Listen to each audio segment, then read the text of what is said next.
So we've already had a quick look at some of the new sounds in Cubase.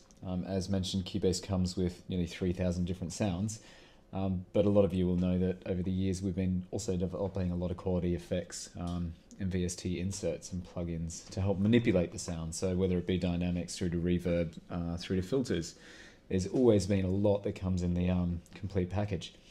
But 7.5 sees the introduction of three new key effects processors. And a lot of these are, I guess, feedback or requests from our end users. And then one of them is actually a remake or a reissue of a classic vintage Steinberg effect, and another one's a completely new concept. So let's have a look at them. This is basically the bass scratch track that we've been working with over the course of these videos. It's fairly simple. Okay, so let's take that track and now let's go to our master section here. So in the master section, let's add this guy. By the way, this search feature is very handy in Cubase. This was introduced in Cubase 7 but continues on in 7.5. So we've got a tape bass simulator. If we have a look at it, it's called Magneto. A lot of you may or may not remember the original Magneto, but it was a pretty famous tape bass simulator.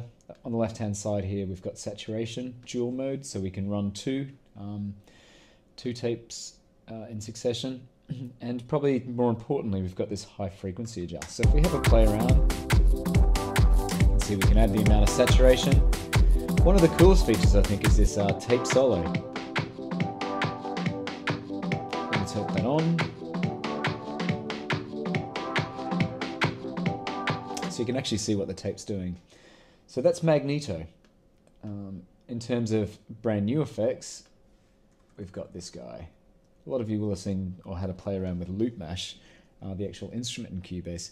So now we have Loop Mash effects. You can see we can change the time-based, I guess, the way the actual effect operates. So between quavers, semi-quavers up to crotchets and minims. So you can see we've got things like repeat, shutter, staccato, and then all your usual things that you get into this. So reverse.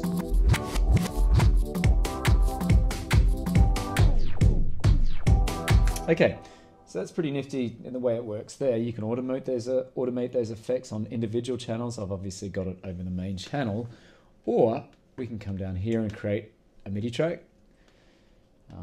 Oops, I don't want to do that. So let's call this Loop Mash FX, hit add track. Now, if I go to my output routing, you can see I can actually route this directly to the Loop Mash effects. And now if we go back to our mixer and open up that effect, we should, let me just change the octave setting on my keyboard.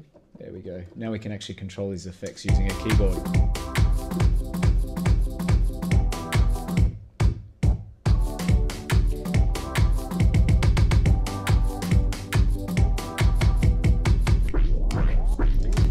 So there you go, you get some sort of idea. I'm just basically playing random notes and it's triggering different elements of this effects processor.